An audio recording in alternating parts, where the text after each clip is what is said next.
Vamos con el 11 del Real Madrid de cara a la próxima temporada. Vamos con Take Kubo y su vuelta al Real Madrid. Y os hablamos de Endrick.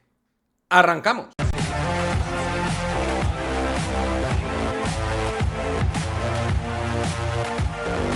Mucha atención, chicos, a este vídeo porque vamos a hablar de temas de relevancia en el Real Madrid, de pura actualidad madridista y también poniendo un ojo al futuro, porque vamos a ir con el que será el 11 del Real Madrid de cara a la próxima temporada. Vamos a hablar de Endrick y una cosa que le va a marcar como un factor diferencial en el Real Madrid. Y como decimos, vamos a hablar de Take Kubo y su vuelta al Real Madrid, pero antes vamos a hablar de Toni Kroos, porque si ahora mismo podemos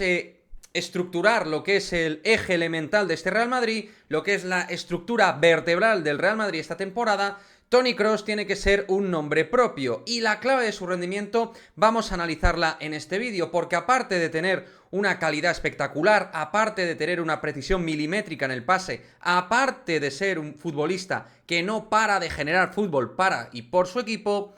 tiene algo muy importante, que tiene unos grandes escuderos en ese doble pivote que está empleando Carlo Ancelotti, porque si hacemos cronología de los acontecimientos esta temporada, cabe citar que Toni Kroos ha tenido concretamente y sobre todo 3 compañeros en el centro del campo. 3 compañeros en el doble pivote, 3 escuderos que han generado muchos y múltiples beneficios a Toni Kroos. En primer lugar, hablando de Aurélien Tchouaméni en el tiempo. Tchouaméni ha sido el pivote titular junto a Kroos y ha sido un hombre elemental, ¿no?, a la hora del posicionamiento. Probablemente de los que vamos a hablar ha sido el jugador que mejor entiende de manera naturalizada la posición de pivote defensivo, y para Toni Kroos es una auténtica alegría poder tener en sus filas de alguna manera a un jugador tan inteligente sin balón defensivamente como es Aurélien Tchouaméni, con una grandísima intuición para el robo, con una gran pulcritud para el pase corto y una gran capacidad en todo lo que es el sacrificio y los apoyos al resto de compañeros. En ese sentido, también muy importante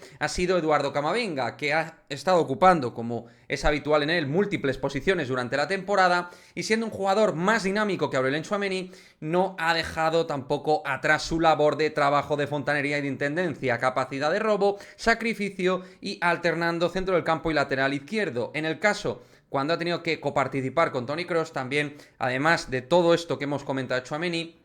ha tenido también una participación mayor a la hora de la construcción del juego. Y en ese sentido, tras las lesiones de Tchouaméni y Camavinga, nos hemos tenido que encontrar a un Fede Valverde reconvertido a doble pivote en el Real Madrid. No así en Uruguay, porque en la charrúa, en la selección charrúa, sí que ha participado como doble pivote al lado de Bentancur, por ejemplo, y es una posición que en la selección nacional uruguaya sí que ha competido en ella, pero en el Real Madrid siempre se le ha demarcado sobre todo como un interior de largo alcance con gran capacidad de conducción y sobre todo gran capacidad de jugar al espacio, probando su extraordinario golpeo de balón. Pues ahora mismo lo que podemos decir con todo esto encima de la mesa es que el gran beneficiado es Toni Kroos, que ha tenido distintos compañeros en el doble pivote, distintos perfiles, Tchouaméni, Camavinga y Valverde, pero todos ellos con un denominador común, que es que defensivamente son físicamente portentosos, ayudan mucho, cada uno a su manera, a que Toni Kroos se pueda regular en cierto modo en los partidos y que otros jugadores le puedan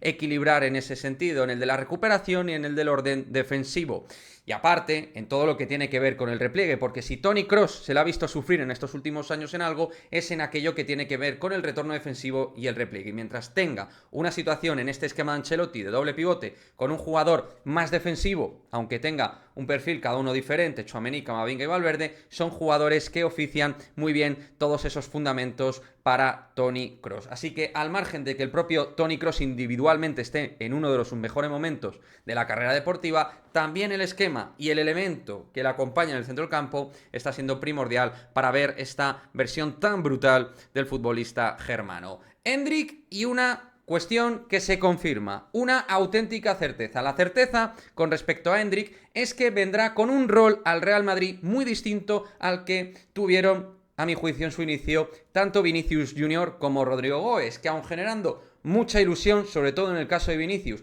y adquiriendo mucha responsabilidad, sobre todo en el caso de Vini, en una temporada muy compleja como fue la 18-19, toca decir que están lejos con respecto al boom, desde mi punto de vista mediático, que ha generado la llegada de cara a 2024 de Endrick al Real Madrid, con un rol de inicio que podría ser completamente distinto al que, por ejemplo, tuvo Rodrigo, sobre todo si no llega Kylian Mbappé al Real Madrid, porque claro, si no llega Mbappé al Real Madrid, pues Endrick va a tener que coger un rol de 9 muy importante desde la génesis de su carrera en el conjunto madridista. Y Vinicius y Rodrigo, de alguna manera, sí que tuvieron una carrera importante de inicio. Vinicius creo que empezó con más impacto, aunque Rodrigo fue cogiendo ese impacto, pero a priori Vinicius, de hecho, tuvo carrera en el Real Madrid Castilla con Julen Lopetegui. Todo esto de ir pasando por el Castilla, como pasó Vinicius, ir pasando por el Castilla, como pasó Rodrigo, junto a Reinier por aquel entonces, la 19-20, es un caso que es distinto al de Endrick. No veo a Endrick pisando el Castilla en ningún momento y sí que veo a Endrick teniendo un rol de relevancia, y sobre todo ese rol puede ser de mucha relevancia si el Real Madrid no termina fichando a Kylian Mbappé. De cara a la próxima temporada, vamos al lío, vamos con esos jugadores que pueden volver antes de ir con el que podría ser el once inicial del Real Madrid de cara a la próxima temporada. Hablamos de Taque Cubo, Rafa Marín y Miguel Gutiérrez, jugadores todos ellos que, al igual que Vinicius y Rodrigo, han pasado de un modo u otro por el Real Madrid Castilla. Pues bien, en el caso de estos tres jugadores yo tengo muy, pero que muy claro que son situaciones completamente distintas y que son distintas porque sus vueltas se pueden acomodar de una manera muy diferente. Creo que en el caso de Rafa Marín, y ahí os voy poniendo algunas informaciones que han ido saliendo en medios con información Real Madrid, Rafa Marín pienso que es una opción muy natural que pueda ser el cuarto central del Real Madrid. Es verdad que se ha hablado, por ejemplo, de un futbolista con gran proyección en Francia, en el jugador del Lille, Lenny Yoro, pero habría que meter mucho dinero. Rafa Marín es una cesión, un jugador que está adquiriendo experiencia en la Liga Española, que entiendo que en el Alavés irá cogiendo estado de forma, rendimiento, porque es un futbolista al andaluz con grandes cualidades, que además hay que decir que si Carlo Ancelotti sigue la próxima temporada, lo cual no es nada descartable, hay que decir que Carlo Ancelotti ya lo ha llevado convocado al primer equipo del Real Madrid la temporada pasada y es un jugador que conoce bastante bien. Por lo tanto, entre la cesión a 0 euros, que es un jugador que Ancelotti conoce bien, y que también coger el rol de cuarto central, que sería el rol que a priori creo que va a buscar el Real Madrid la próxima temporada, es más fácil con un canterano madridista, con un salario bajo, y que tampoco va a poder pedir un rol importante así de primeras. Creo que encaja a las mil maravillas ese perfil, siempre y cuando, atención, y esto habrá que verlo, David Alaba continúe en el Real Madrid, que yo creo que sí va a continuar y va a ser el tercer central del equipo tras Rudiger y Eder Militao.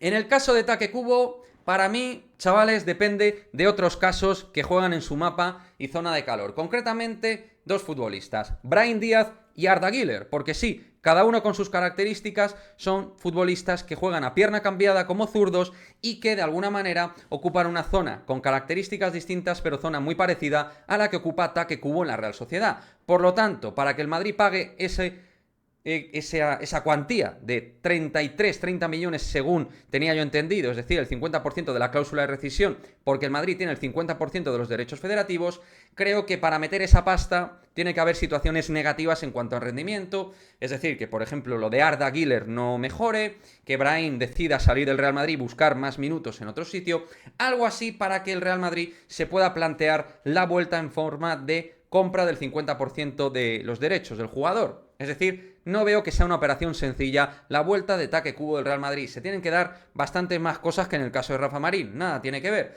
Y ya en el caso de Miguel Gutiérrez, el lateral interior carrilero largo de Michel Sánchez en el Girona, equipo revelación de la Liga, sí, es un jugador de mucha calidad, sí, es un jugador que nos gusta mucho, pero también ocuparía una demarcación que el Real Madrid quiere invertir y meter pasta para fichar al número 1 en esa posición. Un jugador, obviamente, por supuesto, superior a Miguel Gutiérrez, que es Alphonso Davies, y no veo yo, por lo tanto, espacio ni sitio. La única manera que podría tener sitio, si Ferland Mendy se termina concretando su salida el próximo verano, y que Fran García quisiera buscar minutos fuera del Real Madrid, porque en el Real Madrid, con Ancelotti, no ha ido sintiendo de alguna manera el calor de sentirse importante, pero aún así lo veo complicado que se den también tantos efectos dominó como para que el Real Madrid se plantee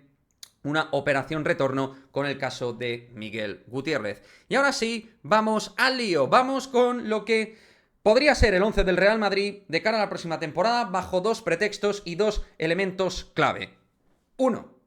que continúe Carlo Ancelotti la próxima temporada, lo cual, con las infos que van saliendo, no es ni mucho menos descartable. Dos, que el Real Madrid no termine fichando a Kylian Mbappé, que obviamente, aún con todo el optimismo que pueda tener un madridista, lo de Mbappé siempre va a ser una operación tremendamente compleja. Por lo tanto, y con todo y con ello, para mí el Madrid, pues con lo que puede venir y con lo que ya tiene y con lo que intuyo que podría sacar Ancelotti y con los esquemas que ha llevado Ancelotti, para mí, de cara a la próxima temporada, son dos los esquemas que emplearía. Por una parte, el 4-3-3, que ya en la 21-22 llevó con el Real Madrid, y por otra parte, el esquema que ha llevado este año, el diamante 4-4-2, un diamante reconvertido con respecto al diamante del principio de temporada. Comenzando con el del 4-3-3, bueno, ahí lo estáis viendo en imagen, gente. Estaría claro que también hay que tener en cuenta que aquí valoramos positivamente que Courtois y Militao se recuperen. Y si se recuperan, lógicamente son nivel titular Real Madrid. Courtois, Carvajal, Militao, Rudiger, Alphonso Davies, porque somos muy optimistas en su fichaje, porque lo vemos un caso similar, por ejemplo, a cuando iba sonando todo lo de Jude Bellingham y el Real Madrid. Yo soy optimista, insisto, pienso que Alphonso Davies tiene muchas opciones de verdad de jugar en el Real Madrid, y aquí lo que hacemos es